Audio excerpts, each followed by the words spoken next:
everybody at the end of the day has cells, and we need to let those cells flourish. Your brain's made of cells, your muscles are made of cells, your lungs, everything is made of cells. So how do you think of health and energy on a cellular level?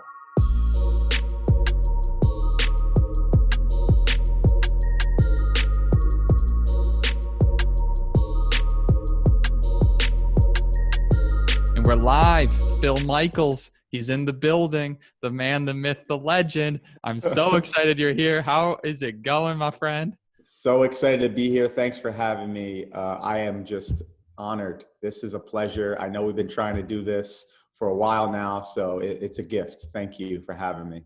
And you're based in Tampa, Florida right now. So I just moved to Miami, and you live in Tampa, who my good friend Joe Glacken also lives, and that's how we met, which is pretty cool. Yeah, Joe Glacken, we got a mutual friend. So now you have even more of a reason to come visit. We're on the West Coast. You're on the East Coast. Welcome to Florida. We're now both officially Florida men. Hopefully we don't end up in the news, though, as the Florida man. Right.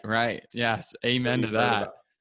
But I was just telling you, so this weekend I spent the weekend in Key Largo, and we went scuba diving, and it was just beautiful. I was blown away. I mean, when I got certified in scuba diving, I got certified in New Hampshire, right? So fresh out of spring, we're in the ocean with a 7mm wetsuit on, and it's, looking around, looking at brittle stars and, maybe one or two fish, like nothing exciting, visibility 4 or 5 feet. Then you come down to the Keys and it's 50, 60 feet. You got eagle rays, nurse sharks, angelfish, like so much amazing fit. It was incredible, man. Like, have you been, do you do a lot of snorkeling or scuba diving at all? My dad would probably kill me for this, but he was an extensive diver. He had been a diver off the coast of Peru. He lived in Utila, which is the island off the coast of Honduras, which is a big diving community there. And he used to dive all the time. He was actually on Good Morning America for sifting for gold and diving in Peru, and back in the 70s. And yet I never caught that bug. I love the water. I grew up by the water in South Jersey. Actually, the Monopoly board, most people don't know this. The Monopoly board is designed after Atlantic City. So I lived in Marvin Gardens, the yellow. And if you remember that, those are all real locations: Park Place, Boardwalk, Ventnor Ave, Oriental, etc. I lived in Park Place and grew up right by the water. Always felt this bug of being near the beach, but never really caught the bug to go diving. So, maybe you and Glack can give me an excuse to go diving one day and bite the bullet. But the producer of the Good Morning America segment got the bends and ended up passing away as a result. So I want to make sure I'm doing it properly and maybe not coming up too fast. For those that are listening that don't know, it's apparently when the CO2 gets into the blood because you rise to the surface too quickly, if I remember correctly. Yeah. So when you're down, and depending on the feet and time is very important. So based on if you're such as 100 feet deep in the ocean, you can only be there for, let's say, maybe 10 minutes before you have to go up, because you're accumulating 4x the amount of nitrogen as you would if you were just a bit higher. What happens there is that if the nitrogen gets too much and you don't decompress and do these safety stops, which is literally where you just sit in the ocean or in the water at, say, 65 feet or 15 feet, maybe both, and it decompresses the nitrogen out of your body, you can end up getting the bends, because what happens is that nitrogen can actually do really bad things like block blood vessels. It can block blood flow. You can have seizures. You can pass out. It's really some serious stuff. He ended up passing away, unfortunately. So definitely a little on edge about that. But if I'm with the right people, I'm sure we'll figure it out. And then I heard these stories of people getting caught in caves, and even the rescue divers can't extract them from the cave. So little things like that, I definitely want to make sure I'm doing it properly. Yeah. I actually went to Cancun in a device called the BOB. B-O-B. It stands for Breathing Observation Bubble. I don't know if you've seen these things. There are these underwater scooters where it's just a big glass bubble and it's attached to a little scooter bike, and it's motorized. And so you go underwater and you can go like 50 feet. Don't quote me on the number. And it has like a little propeller that you can rev just like a motorcycle, and you're underwater, and it just works because of the suction. It keeps your head in a bubble of oxygen. And so you're just underwater, scooting around. It's really cool. That's like the closest I've gotten to legit diving. And funny story, I was with my dad. He ended up getting seasick from bull riding the night before in Cancun, and ended up puking in the bubble. So now you have the water's right here, and he's in the air bubble, and the vomit is just floating at the top of the water. So everybody got a kick out of that, and nobody let him live that down. The Bob sounds pretty epic. And I agree with you. Cave diving is sketchy. I'm not into it. Yeah, I do. I'm all about adventure, but at the same time, there's so much that can go wrong when you're cave diving. Yeah, that's scary. If you're I think literally there's some caves around here that people go diving in. I'm not sure where in Florida. I think it's more in central Florida. Our buddy Blake, he does a bunch of that, I think. There's an amazing podcast clip from Joe Rogan's podcast with Cowboy Cerrone, the UFC fighter. And did you hear that clip with him? I didn't. Cave diving? Tell me about it. It's just intense. I mean, he just talks about this time where he's really into cave diving, and he went in deep with a friend, lost a friend, couldn't find the friend, couldn't find his way out, was completely stuck, thought he was just done. He just couldn't find his way out because the rope had moved or whatnot. It was such a telling story of what someone's thinking about when you go through that situation, where you quickly realize like, oh shit, I could lose my life right now. So to all you daredevilers out there that love that, bravo to you, all you motorcyclists, you crazy peeps. Well, the closer you are to death, the more alive you feel, as they say. There's definitely truth in that when you think about traveling. I think that when you travel, you feel alive because you don't know where you are. That's a little left turn. You don't know where you are. You don't know who you are around. So you're so aware, your senses are so high and heightened. That's what I feel like when I dive. I think scuba diving is the only time in my life that I've ever truly been able to meditate, which I don't want that to be the case. I want to get good at meditation. But when you're diving, all you're focused on is breathing and nothing else. I'm not worried about work, relationships, life at all. I'm just thinking, breathe and just squirrel, angelfish. Like I just get super excited. Yeah, it reminds me of the flow state. Flow has become a bastardized term now, but it's a buzzword. But it was actually originally coined by Dr. Mihai Csikszentmihalyi in the book called Flow. And it's actually one of my favorite books, and the book I probably recommend more often than any other book. It's actually this green one down here. I don't know if you can see it on the camera. And it's all about flow state. And the flow state is the intersection of your greatest passion and your greatest competency, which is ultimately your purpose. And when you can reach that intersection, you reach this state of mind where you're in flow, where everything seems to not matter anymore and time seems to be warped. And so it's a very fascinating book if you haven't already read it, but you speaking about it reminds me of the stories he tells about people in flow. And a lot of climbers experience this. Like if you've ever watched that documentary called Solo, where the free climber, it's the first free climber at all. What an epic documentary. Oh my God. To climb El Capitan with no ropes attached, nothing. First one ever in history that we know of. So pretty impressive when they get in the flow state. That is insane. Imagine that. You just, do you ever see those videos on Instagram of people that do those, they jump from building to building and go right on the edge? Part of me just wants to slap those people because it's too much just to watch. Your heart sinks, It's taking parkour to a whole new level. And my biggest fear is heights, but I love facing that fear. So I've been skydiving a few times. I went skydiving over the Palm in Dubai, which is that man-made island that looks like an actual palm tree, where the Atlantis Hotel is. And it's beautiful, but there's nothing like that exhilarating feeling of when you're in that plane and they're just like, okay, you're just going to jump from 18,000 feet. And you just have to trust that there's ground beneath you and that everything's going to be okay. It's that split second decision where you're like, okay, just have to trust other people with my life. And in a split second, things can go wrong and I could be dead. Well, that really is a great segue into just who you are as a person. I've truly admired getting to know you and everything you've done. You're the host of the Forbes 30 Under 30 podcast. Shout out. You know, you founded this amazing company, Tembo Education, and I want you to tell the people a little bit about that. I'm curious about that journey. You know, you have done so much and so good too. Like, your company does good for people, and that's so amazing, right? Tell us about where the idea came from and where it kind of sparked that into motion. Sure. Thanks, Ian. I was pre-med in my undergrad. I always wanted to be an ophthalmologist, eye doctor, actually, an eye surgeon. Specifically, shadowed doctors my whole life, graduated, worked for the New York Yankees, team physician, and actually in Tampa. Most people don't know this, but a lot of the Yankees live in Tampa and they just commute to New York when they need to. The whole Steinbrenner family, the owner of the Yankees, lives here in Tampa too. So I'm working there, and a buddy of mine and we created this idea for a fitness app, which led to applying to ABC's TV show Shark Tank.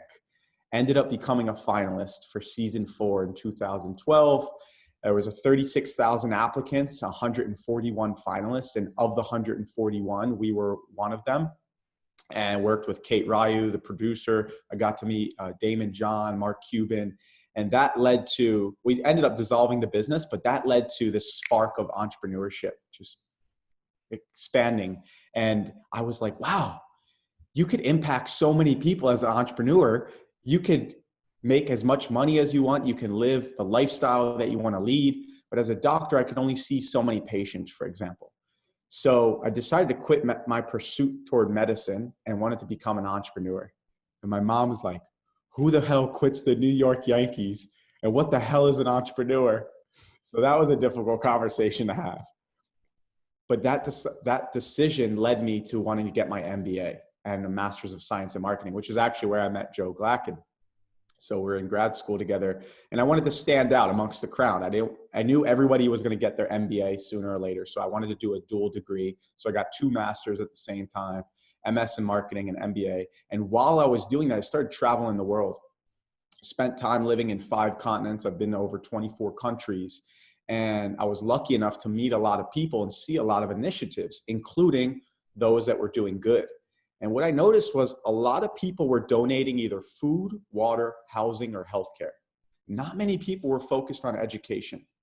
So I figured, if we're going to solve the world's problems, why not educate people to solve their own problems instead of trying to, do it for them? Like the old adage, give a man a fish versus teaching him how to fish. So I figure, why not educate people to solve their own problems? And why not start at the earliest age possible? Age 0 to 6 is the most imperative for brain development. So why not start there? About 90% of the brain is formed by age 4 and 5. So when I started vetting the other education initiatives that were around in developing nations around the world, I noticed a lot of them were focused on secondary school or higher ed. Not many were focused on that age group of 0 to 6, the most imperative for brain development. And the ones that did one of 2 things. They either were building a mobile app or they were building schools. The problem with a mobile app is a lot of them don't have smartphones, and the ones that do can't afford the mobile data capacity that they need to download these apps. It's expensive too. And the ones that are building schools, there was tons of schools. I lived in the slums of Nigeria, for example, arguably the worst slums in the world. They had tons of schools. Schools were not the issue. The problem is the schools are more like daycare drop-off centers rather than high-quality educational institutions. Little to no materials, 4 walls. Sometimes the teachers don't show up. And it's more like a place where parents can drop off their kids so they can go to work. So when I saw this issue, I said, why not use something they're already using every day? Why not educate them using a distribution channel they're already using every day? What are they using every day? SMS text messages. So we decided, let's educate them via text message. So that's what we do. Tembo Education educates 0 to 6-year-old children around the world using text messages. We send 1 activity per day to the parent's phone.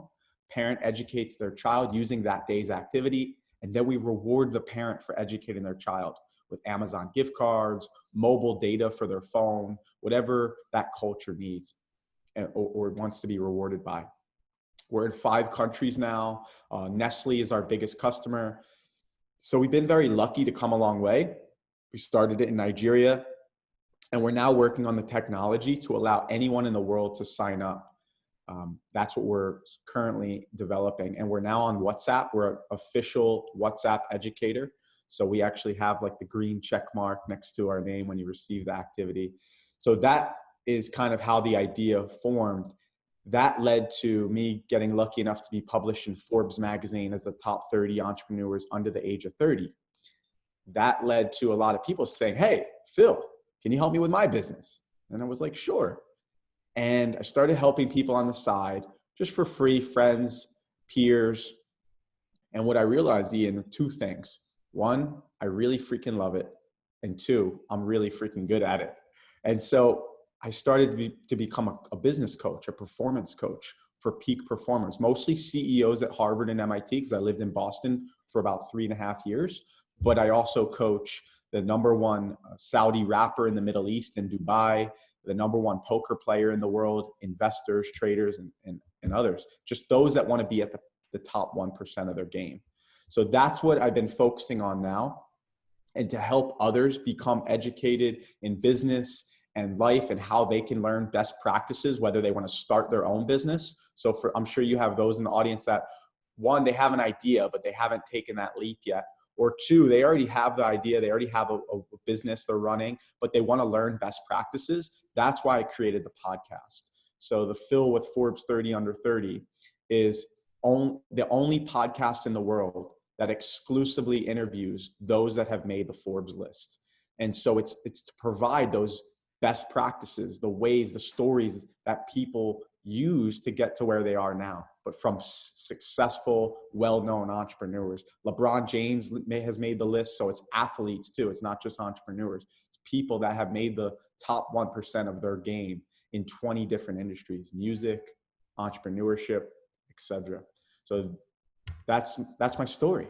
That's a great story. And there's Thanks a for lot to letting me digest share. there. First of all, when did you move to Nigeria? 2015. So what sparked that? Did you want to just be in the brush of it? Good question. So when we were figuring out where should we explore using this education service, we looked at some of the worst areas in the world, because we figured if we could do it in the most remote, densely populated populations, some of the poorest slums in the world, then we would be able to do it anywhere. So we looked at some of the countries, and Nigeria is the 4th most densely populated country in the world. They have about 200 million people. They're almost the entire size of the US population, but in a place that's only twice the size of California. So it's extremely densely populated. We worked in the very urban areas, and we figured if we could do it here, we could do it anywhere. So that's why we decided to start there. And Nigeria speaks more languages than any other country in the world except 2. And yet they still preferred English as their primary language for their children to learn from, because they looked at it as a way to escape poverty. So we actually taught in English, which is pretty cool. Interesting. And then you go there and you just find, what's the everyday life like there? Sure. So we worked in about 13 different LGAs, which it stands for local government areas. That's their version of, let's say, a city, for example. And we go there and we're just exploring the area to navigate, who are the super connectors. That's the key, is you got to get in with the people that know other people, these super connectors. And one of the ways we found to reach the super connectors was churches. Churches are huge in Nigeria and in Africa in general, but specifically in Nigeria, you have these pastors that are also connected to the business community. It's not like in the US where you have religion and kind of business separated. They're very much tied together. And we found this one pastor, they run 4-hour church ceremonies, huge, musicians, they have a whole band, they have camera crews, hundreds of people, sometimes thousands of people. And they're all in a church. Everybody's getting excited. This is a big day for Nigeria.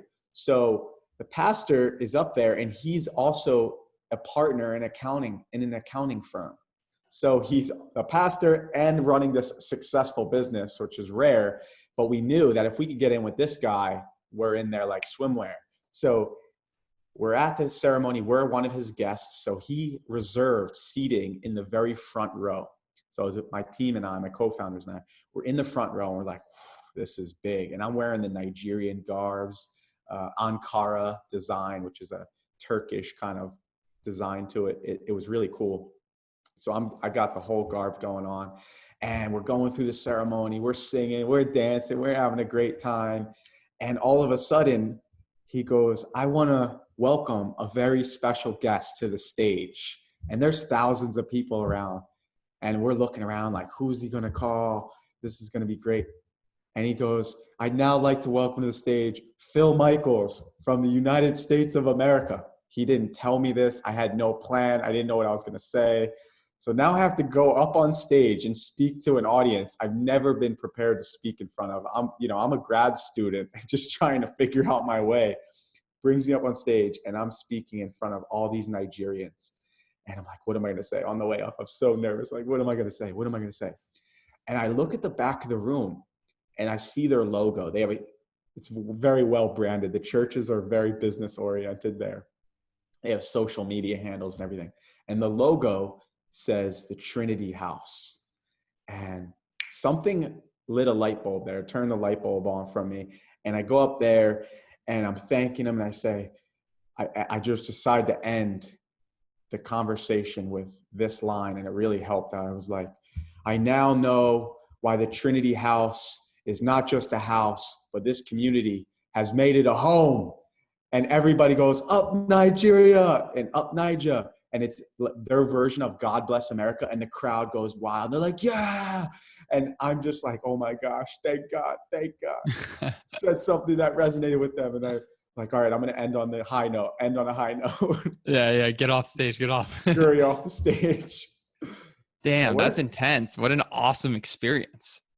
It was a beautiful experience. And, it feels like family there now. And, knowing what I know now, the areas that we were in, we shouldn't have been in. I mean, it's very old school Italian mafia style, where when you go into a community, you pay off the chief. You kind of let them know, like, out of respect, hey, we're coming into your community just to visit, and their version of an LGA. So it was really interesting. I wish every American had to live in the slum of a developing nation for a while. Not do charity work or nonprofit work, like actually have to survive like we did, because it gave us a whole new perspective and appreciation and gratitude for living in the US. I've been to 24 countries. There's no country that even comes close to living in the US, and I wouldn't have it any other way. So you wanted to get inspired, and you go to the heart of where you think that you might be able to be inspired, essentially. And then what happened from there? Like, once you leave Nigeria, what's next for you? Sure. So we wanted to see if it would work. That was like our proof of concept. Is this something that could work here?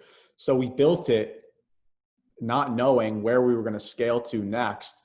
And it worked in Nigeria. So we're like, all right, we get back to the US, and everybody was like, yeah, Phil, that's great what you guys did over in Africa. But when can you bring this here to the US? And we're like, we weren't planning on building it here. This was meant for the developing nations. And we kept getting that question asked. Like, listen, Phil, there's tons of resources here in the US. And I was like, yeah, and a lot of it's for free. You have tons of access to materials, resources. We have great education here. And I said, you know what? That's exactly it. They need it here for a different reason than developing nations. Developing nations need it because they might not have access to other locations. Whereas in the US, there's so much out there, they almost drown in information and noise, but they're seeking that wisdom. So how could we simplify it? And everybody answers their text messages in the US. So that's when we started building the platform to work in the US, which is one of the countries we operate in now. Because we figured, okay, 90% of people answer their text message within the first 3 minutes of receiving it.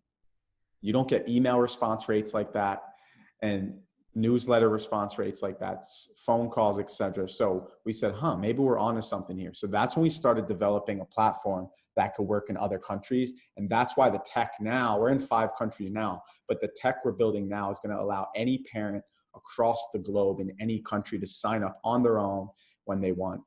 But yeah, that's kind of what we started doing. Once we got back to the US, people were like, all right, we need this here in the US. And The issues in Nigeria and developing nations is kind of threefold. It's quality, access, and cost, affordability. With regard to quality, I mentioned they have tons of schools, but the schools are more like daycare drop-off centers. With access, some of the locations are so far away for their children to be educated, it's not feasible. And in some of the areas, the local government areas, are entirely surrounded by water. So they only can be accessed through canoe. There's this one community called Makoko, and there's about 200 to 300,000 people that live there with only one school serving 200 children. So there's tens of thousands of children not receiving an education simply because they cannot be accessed, but they all have a mobile phone. And then lastly, with affordability, we wanted to find something that if they can't access a high quality education because of cost, let's meet them where they're at. Let's find a more affordable way to educate these children using a mobile phone. And we're not dumbing down the curriculum. So we use the same curriculum we use in the US. It's based on the Harvard Center for the Developing Child, covering all 4 domains of learning: language, cognitive, motor, and social emotional. So it's a comprehensive curriculum of exactly what you should be learning as a brain is developing. This is not a guessing game. There's no ambiguity here. We now know what you should be learning at each stage of the brain's development. And I'll give you, go ahead. You mentioned earlier that between the ages of 0 and 6 is where 90% of the brain develops. That's pretty crazy, meaning those are some of the most formative years, and it makes sense to spend a lot of time inside of that. That stat blew me away. Yeah. And how much time are we really focused on it? Most parents think at that age, kids are just supposed to eat, sleep, and go to the bathroom, when it's the exact opposite. We should have the highest quality teachers teaching preschool, not higher ed. Higher ed, we have independent adults that can learn on their own. We need the smartest teachers teaching the youngest children, because that's the most imperative time for brain development. I'll give you an example of this. Isn't a tip, not an actual activity, but these are some of the tips that we share.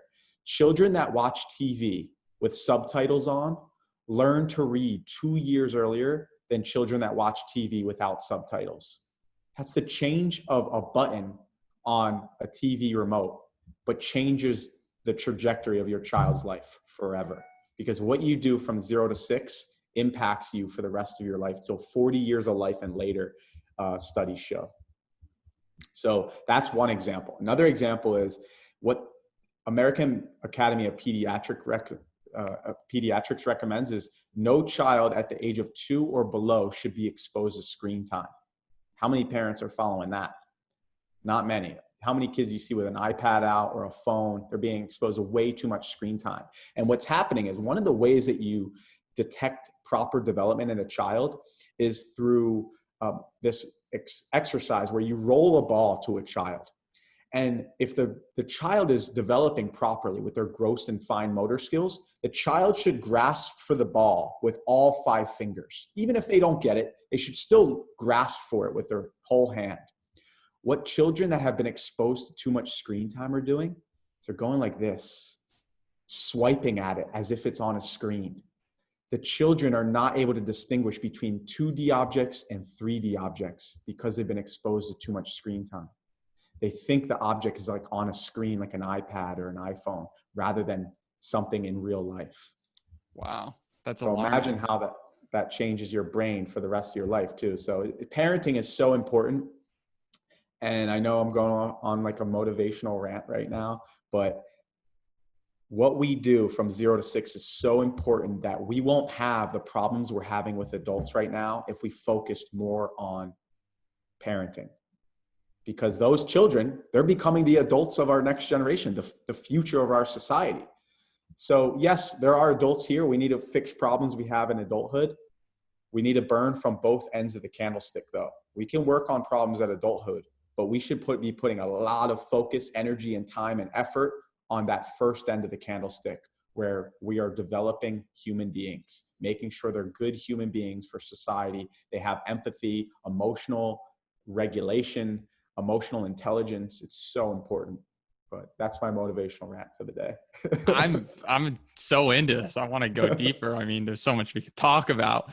Luckily, we're friends and we can talk about more of this offline, but still, that blows my mind. So how did you first figure out the revenue model in Nigeria? So when it came to the affordability aspect, at what point did someone say, I'm going to start paying for this? It's a great question. You're good. So there's typically three payers or customers. We have B2B to C, B2B, and then B2C. I'll explain that. So our number one most popular and most attractive to us is a business or government or foundation nonprofit paying on behalf of a group of children. So Nestle is an example of this. Nestle pays for children to receive the education. The second most common customer is the school or daycare center paying for their own children. And then the third most common is a parent paying for themselves. We have all three, but those are the most popular in that order. So that's how we make it affordable. It's most common that the ones that can't afford it themselves will be paid for by a Nestle, a government, or a foundation, for example. Got it. So then they can write that, that's, they're working for a nonprofit. They're able to put money into a cause they believe in. That's great. Everything win-win for everyone. They look at it as like a CSR initiative.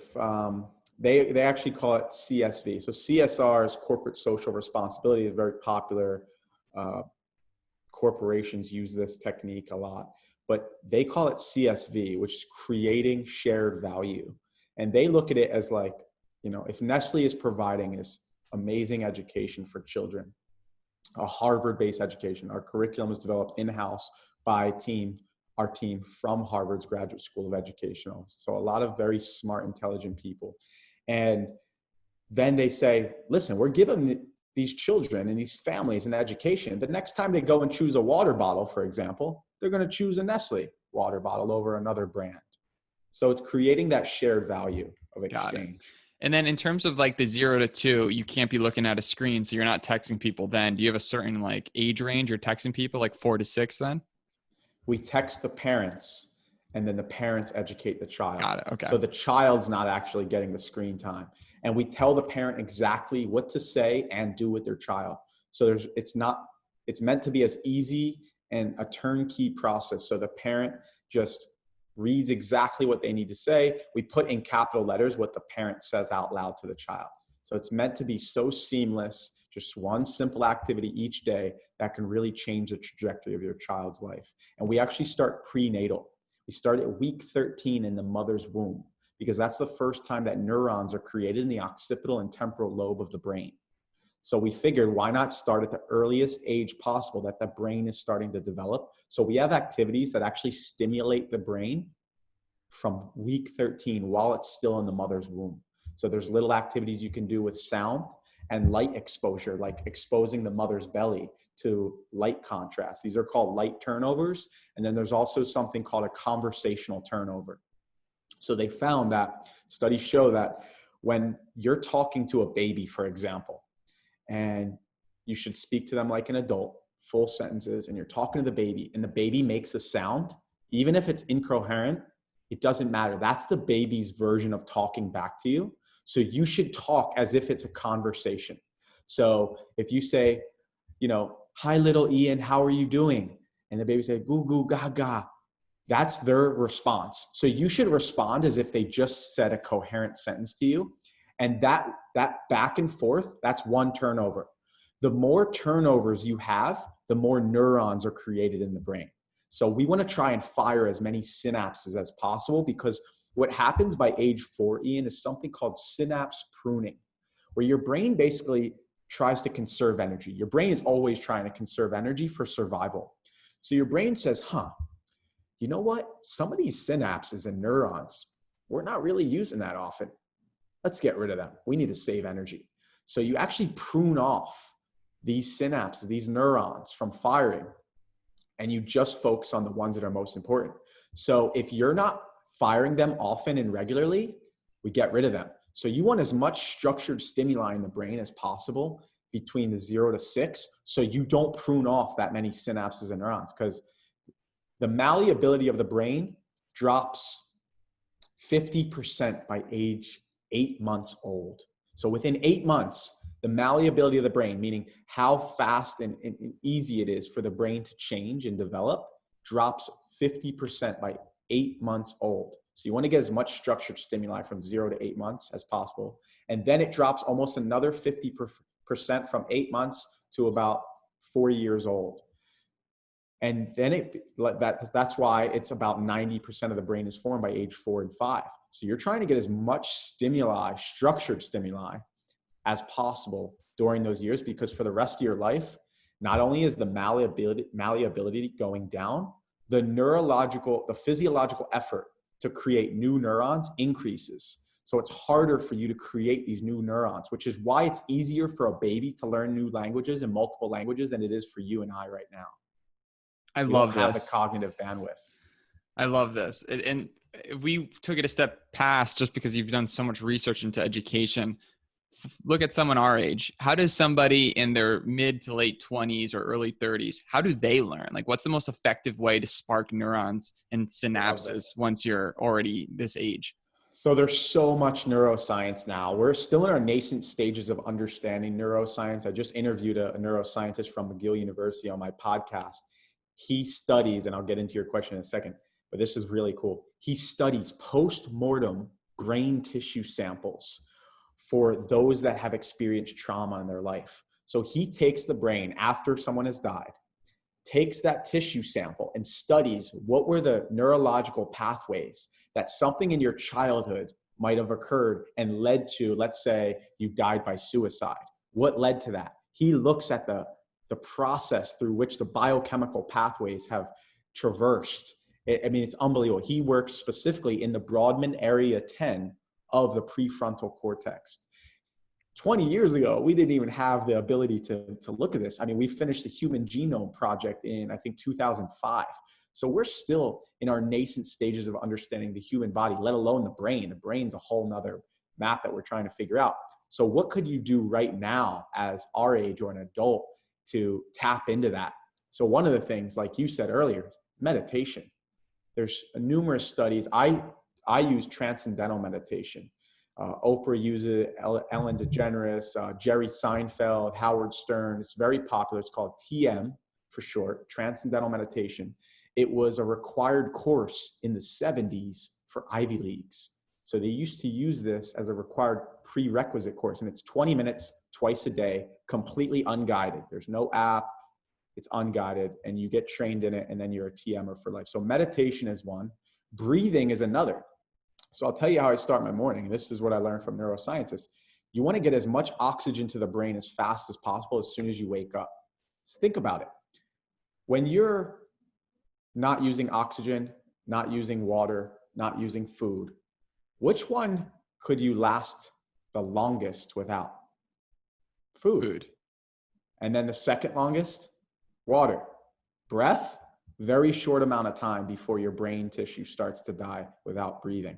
So you want to get as much oxygen to the brain as fast as possible. So one of the ways that I do that, and what I learned from neuroscience, is the cat-cow method. So I do 10 cat-cows as soon as I wake up with 10 deep breaths. This is called a power breath. So I use a 1-4-2 ratio. So I inhale, hold, and then exhale. And it's on a 1-4-2 ratio. So for example, if you want to inhale 5 seconds, that's a ratio of 1. And then you hold for 20 seconds, that's a ratio of 4. And then you exhale for 10 seconds, that's a ratio of 2. So 5-second inhale, 20-second hold, 10-second exhale. And I do that 10 times while I'm doing the cat-cows, which is the yoga pose. Where So you arch are you your back. inhaling when you're arcing and then exhaling when you're going down? Inhaling when you're arching your back. Then when you close, because your diaphragm is compressing, so you want to exhale when your diaphragm's compressing.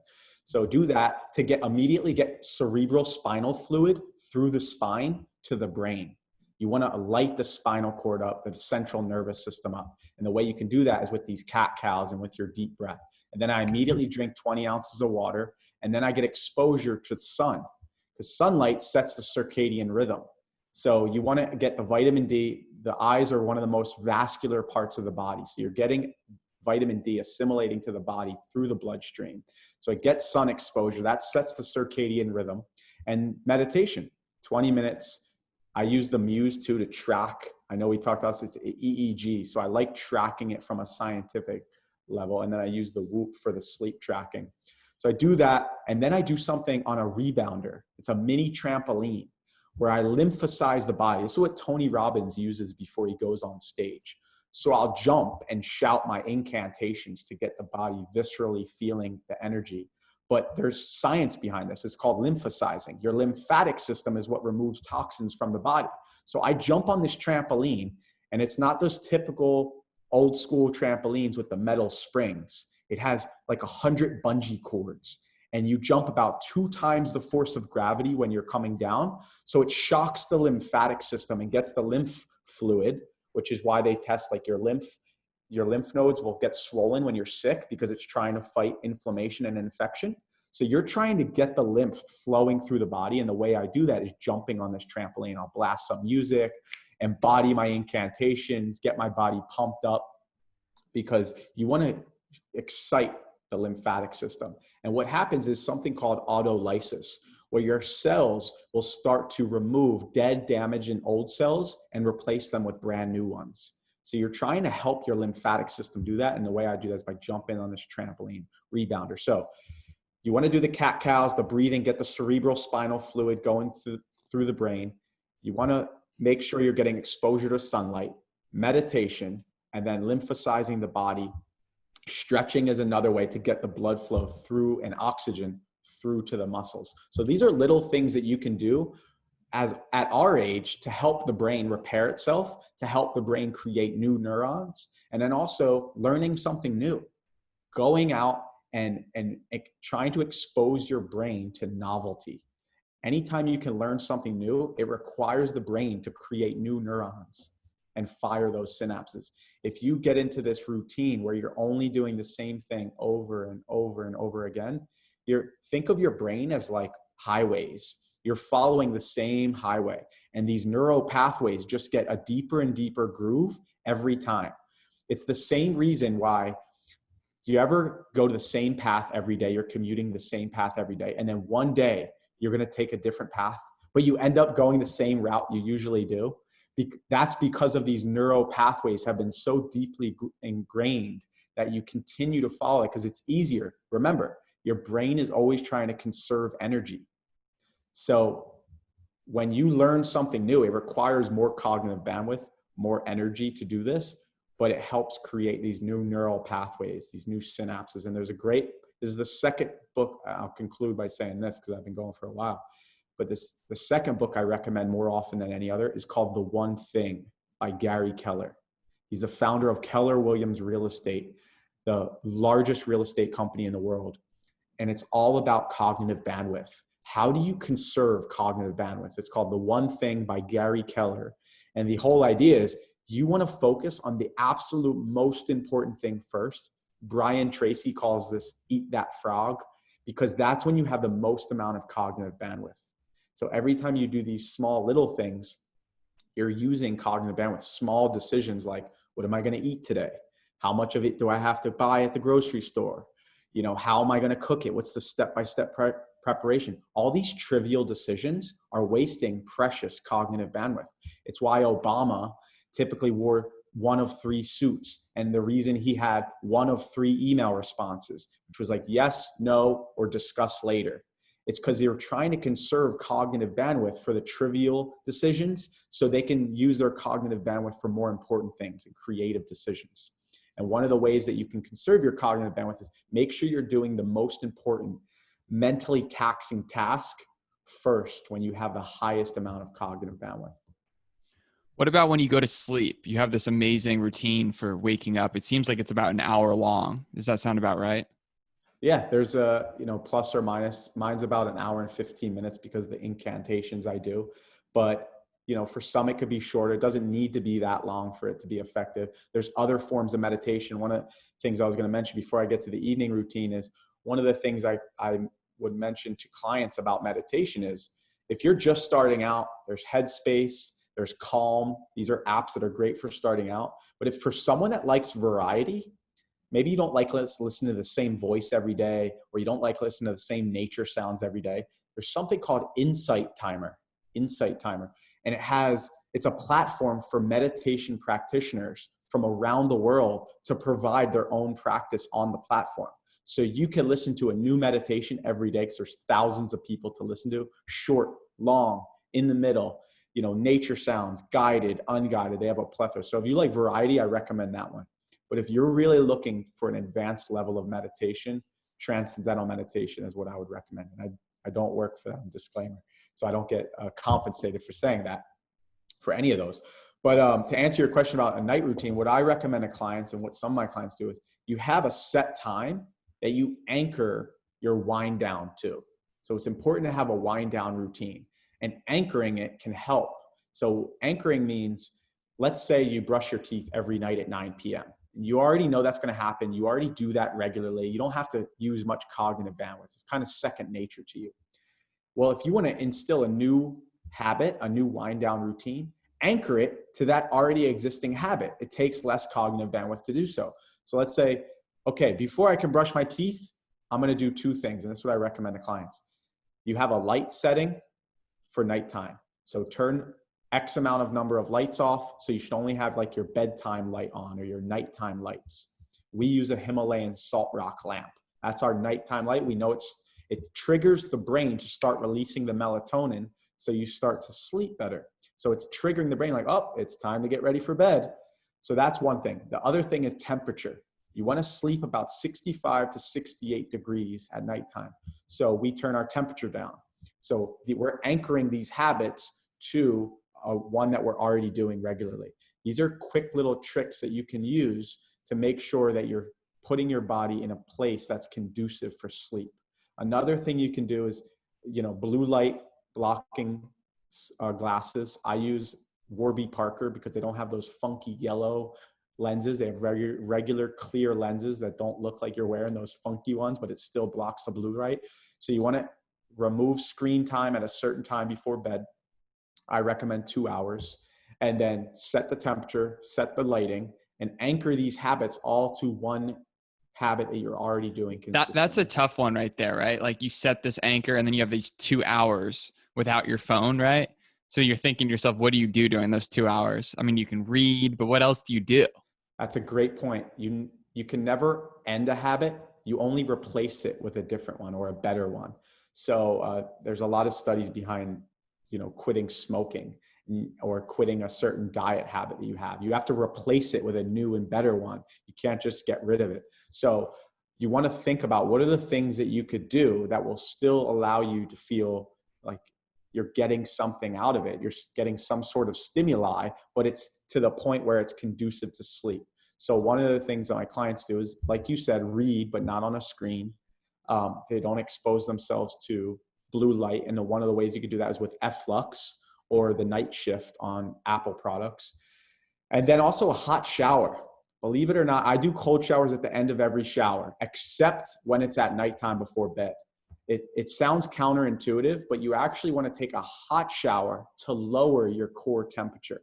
A cold shower will actually increase your core temperature. So before bed, a hot bath or a hot shower helps lower the core temperature of the body, which helps prepare it for sleep.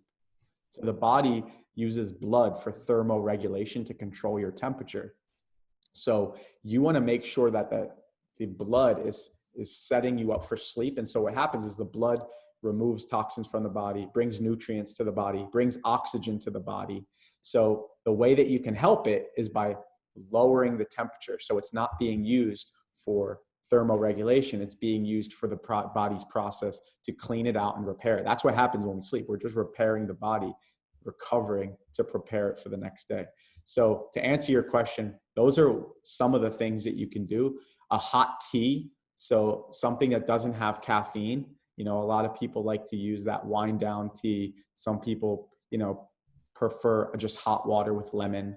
But what are some of the things that you're doing to wind down? Well, I have this Himalayan salt rock right here, right? So that's all you're using for like a reading light and everything? Exactly. So all the lights go off except that Himalayan salt rock. And it's just a light gloom, it's just a light, soothing, calming glow. So you don't have that bright exposure. And what it's doing is triggering to the brain, oh, it's time for sleep. Because, think about the Neanderthals. They didn't have artificial lighting. When the sun went down, they went to sleep. When the sun came up, they woke up. So we want to make sure we're kind of simulating that. And there's a little trick. You can take an assessment online from Dr. Daniel Pink's research in the book When, and it helps you. I can send it to you for your show notes for your audience. But it's a little assessment. It tells you, when do you perform the best? When is your cognitive bandwidth the highest? Because there's 3 different waves that the human body goes through in a 24-hour period: the peak, the trough, and the rebound. So the peak is where your highest energy is. And for night owls, that's the night. For larks, that's really early in the morning. But for the majority of us, it's something called the third bird. And that's where you're kind of around that 9 a.m., 8 a.m., 7 a.m. wake up period where your peak is there. Then your trough is your lowest energy of the day, and your rebound comes back up, but not as high as the peak. So you should do analytical tasks during the peak, creative insight tasks during your trough, and then more mundane tasks like, let's say emails, for example, during the rebound. So there's a reason why you do them in each. And in the book When by Dr. Daniel Pink, he shares this. But one of the things I like to do, like speaking of books, I'll share a reading trick that I use for you and your audience. So this is a book, Nudge. It's about behavioral economics, if you haven't already read it, by Dr. Thaler and Sunstein. They are Nobel laureates from University of Chicago. And I use this pen. You've seen this before, right? It's got 4 different colors. Best pens. Usually they have the blue and the white here, so it might be a little unrecognizable to those listening. But each color represents a different strategy, and I'm going to share it with you. I invented this in about 2014, 2013, because I realized books are only as good as how often you reference back to them. Anybody could read a book and then it just sits on the shelf and you never actually apply what you learned. So I wanted to make sure I was applying in real life everything that I learned from these books. So what I did was, each color represents a different thing. So red is for words that I don't know. So I define it in red, I underline it, and then write the definition right in there. Green is for an action item. So anything, let's say this author recommends another book within this book, then I'll write that down like, oh, I want to go check out that book, or a business or a company that I should look up. I'll put it in green. That means it's an action item for me. So here, this is in green. It means I want to look this up. The calories count in New York City. It was a famous study. Blue is my version of highlighting. The reason I don't use a highlighter is because when you reference back a year from now in that same book, the highlighter fades. So that's why I started using this pen. And then black, the last one, is for these little Post-it notes. They're little Post-its, mini Post-its, and I put them in major concepts in the book. So let's say there's a statistic I want to remember. I'll put the page number and the concept that I'm learning. So this one's about 401k statistics. This one's about ties that were used as napkins. The story of Jim Jones poisoning his cult, his cult followers. So each concept is written here. So that way, when I want to reference back to this book, I don't have to reread the whole thing. I could go through each major concept and see the areas that I highlighted in the blue. So that's my reading trick for you and your audience. You're really good at getting people hyped on learning. It's so important. Well, you're just naturally so inclined you find it fascinating. You're this lifelong learner, and you've optimized your whole life to learning and getting your brain to work and being healthy and these healthy habits and high performance and all this stuff. I mean, I can't imagine a more healthy habit than your habit, which is trying to become a better habiter. An autodidact, I like to call it. Yeah, I love learning, but that's actually how coaching kind of came about. I was like, I never looked at coaching as a career. I just did it on the side to help other people. And I'm like, wait a second. I went to Date with Destiny with Tony Robbins, and one of the exercises we go through, it helps you see like, what is a common trend or pattern that you've noticed in your whole life? And I read the book Flow, which is like finding that purpose and your greatest passion and greatest competency. That's your purpose. So I look back, I'm like, oh my gosh, my whole life, ever since I was a kid, I always learned something, experimented and tested it on myself. And if it worked, I immediately shared it with my friends and family. I'm like, you got to try this. Look what it did to me. And I was so juiced up by that. I was so excited. And I noticed, he asked a question, what do you notice you do naturally when you have complete free time and you're not required to do anything? What do you naturally find yourself doing? And it's this. I learned something, test it on myself, and then share it with other people. And I realized, like, this is what I should do as a career. And I've been lucky because my coach is Tony Robbins' son. He lived in Tampa for a while, so I got lucky. He became my coach, and I learned a lot of my methodology and training from him, which has got me to where I am now, coaching the clients that I do. And I realized that my whole life I had been doing this, but I never looked at it as a career. And that's the key of flow, is finding something you're really good at and you're really passionate about it. And then you don't feel like you're working. Then you just enjoy life doing what you love and making a living doing it and serving as many people as possible. I think that's a great note to end off on, because that was just on point. Man, this has been so great. Everything you're saying, my brain's spinning back and forth because I know my habits are terrible. Like, I do some things like the water in the morning and get the sun exposure, but the cows, the deep breathing, I need to get better. And I feel like every single human that we have on the podcast or person they're very stylistic, right? Everyone's approach is different, and some people are going to vibe with others. I think you're going to vibe with a lot of people compared to other people, just the way you explain things and the excitement you come at learning, because learning should be exciting, right? But it's tough to compete against phones and like the adrenaline and the serotonin you get from checking your social media and your apps. So trying to get more excitement from digesting books than the excitement of checking your phone, that's like something that needs to happen in this world.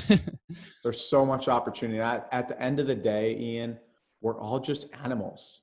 We're animals that happen to be really smart, and we passed on knowledge, things that we've learned, mistakes that we've learned from previous generations to now. So if at the end of the day, we're just animals, how can we perform at a better rate? How can we perform at our peak state and our highest level of energy? Because regardless of what you do, whether you're working a 9-to-5 job, you're just starting out your company, you're an athlete, a musician, everybody at the end of the day has cells, and we need to let those cells flourish. Your brain's made of cells, your muscles are made of cells, your lungs, everything is made of cells. So how do you think of health and energy on a cellular level? Water, breathing, nutrition. If you can get your body in habits to make sure that you're performing in your peak state at all times, irrespective of what you're doing, you're going to do it better than if you weren't taking care of those cells. So I try to help my clients think of health and the human body in a cellular level, so we're all performing at our peak state. One of the things I always tell people is, listen, athletes might not have a coach, but every Olympian does. Coaching can help you see the blind spots, can help you understand where you might be missing something. They observe your behavior and invest directly in you. And it's becoming more and more popular, but Steve Jobs had a coach. CEO of Google has a coach. COO of Facebook has a coach. It's been used by Silicon Valley entrepreneurs for years, but it's now starting to become more mainstream because people are like, oh, this actually works. And I always tell people it's an investment in you, because a lot of people look at this stigma like, oh, I don't need someone to help me. It's kind of like the old, stigma that therapists had. Therapists used to be like, oh, I don't need a therapist. I don't need someone to help me. There's something wrong with me. I'm not broken.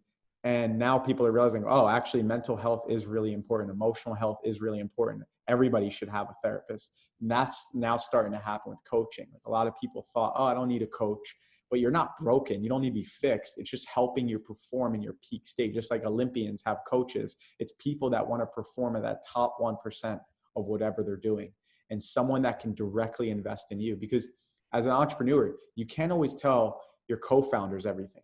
Can't always tell your board members everything. Can't always tell your investors everything. And your family, your friends, your significant other. Not because you don't want to. You want to be open, transparent, and honest. But they might have an inherent bias, or they have a conflict of interest. But who do you have in your life that you could talk to without an inherent bias, without a conflict of interest, and you can be completely vulnerable without judgment? someone that's directly invested in your success and your success only. Not many people, unless you have a coach. There's really no one out there that doesn't have that bias. So that's why I encourage people to reach out so they can learn new things, like you're saying, and get the most out of life. This is not a dress rehearsal. This is our life. So we might as well go out and skydive, go out and scuba dive, and live life to the absolute fullest we can. Damn. Wow. Whew. Powerful stuff, man. Powerful stuff. I can't wait to re-listen to this. I was taking notes midway and I'm like, I gotta focus. Before you know it, I was classes in session. How can people find you? How can people follow you? How can people reach out? Sure. I share more about this reading trick on my website, iamphilmichaels.com, to keep it easy. And my Instagram handle is iamphilmichaels. So keep it simple. And, you know, it's a blessing to be able to be here with you and just share these stories. And it's not just a damn good day to have a damn good day. It's a damn good life to live a damn good life. Amen to that. Woo! That's the new shirt incoming 2021. I love it. Man. It's actually perfect timing. I appreciate everything. Everyone should check out his Instagram. It's amazing. You're just so inspiring. I'm excited. I'm going to be visiting Tampa for Halloween, it's looking like. So I'll see you soon. Perfect. I'm looking forward, Ian. Which will be awesome. And man, I appreciate this. As soon as I get over here, I'm gonna get my 142 cat Cowan. I'm like, I knew something was wrong. I knew I wasn't firing the right neurons. Watch out, world. Once these neurons start firing, it's game over. You know. I'm honored. Thank you, Ian. Right. Appreciate it. Till next time. Thank you for listening to another episode of Len Jones Party of Two. If you enjoyed it, please leave us a review and subscribe to stay up to date on our new episodes. And remember, hope is not a strategy. Keep making moves. Till next time, peace.